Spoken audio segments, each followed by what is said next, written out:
کہے کہ ہمارا رب اللہ ہے، پھر اس پر جم جائے، ان پر فرشتوں کا نزول ہوتا ہے، نہ کوئی غم کرو نہ خوف، خوشیاں مناؤ جنت کی جس کا تم سے وعدہ کیا گیا تھا۔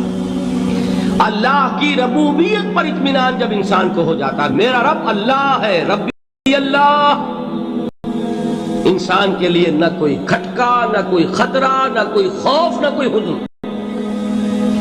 جو کچھ ہو رہا ہے کس کے اذن سے ہو رہا ہے؟ اللہ کے اذن سے۔ اللہ کے اذن کے بغیر پتا تک نہیں ہلتا۔ یہ کوئی اندھا بہرا مادہ نہیں ہے جس سے مجھے کوئی خوف ہو۔ اندھا بھینسا چلا آ رہا ہو اس سے تو ڈرنے کا ہر انسان کو ڈرنا چاہیے، نہ معلوم کس کو ٹکر مار دے، لیکن نہیں، اس کائنات کو چلانے والا ایک سمیع و بصیر خدا ہے۔ وہ جو میرا دوست ہے، میرا ولی ہے، اللہ ولی الذین آمنوا یخرجہم من الظلمات الی النور۔ اللہ اہل ایمان کا ولی ہے، ساتھی ہے، پشت پناہ ہے، مددگار ہے، حمایتی ہے۔ بتائیے جسے یقین ہو جائے کہ اللہ میرا مددگار، اللہ میرا محافظ، اللہ میرا پشت پناہ، اللہ میرا حمایتی، اس کے لیے کوئی خوف ہوگا؟ اس سے کوئی ڈر ہوگا؟ میں مثال دیا کرتا ہوں ایک بہت سادہ، پنجاب کے دیہات کی۔ تو بڑا چودھری ہے اور کوئی غریب کسان ہے۔ اس غریب کسان کے جانوروں کو ہر وقت اندیشہ ہوگا چوری کا، کوئی میری بھینس کھول کر نہ لے جائے، کوئی میرا بیل کھول کر نہ لے جائے۔ لیکن جس کے بارے میں یہ سب کو معلوم ہو کہ وہ جو بڑا چودھری ہے وہ اس کا دوست ہے، اس کی بچیا کو کوئی خوف ہوگا؟ اس کی بھینس پر کوئی ہاتھ ڈالے گا؟ اسے کوئی اندیشہ ہوگا؟ نہیں۔ کیوں؟ کہ وہ بڑا چودھری، بڑا اس کا یہاں کا سردار، جاگیردار، سب کو معلوم ہے وہ میرا دوست ہے، کوئی میرے خلاف اقدام نہیں کر سکتا۔ اس دنیا میں یہ چھوٹی سی بات اگر آپ کے دلی اطمینان اور سکون کا باعث بن سکتی ہے تو ذرا تصور کیجئے۔ میں لفظ تصور استعمال کروں گا صرف اس لیے کہ اس کا ہم جس کو کہتے ہیں ادراک اور شعور کر نہیں سکتے، اگر کے ساتھ کر سکتے۔ اگر یقین ہو کہ اللہ میرا مددگار اور یقین ہو کہ اللہ ہر آن میرے ساتھ ہے، پھر کوئی خوف، کس کا خوف؟ کوئی شے اللہ سے بالاتر ہے؟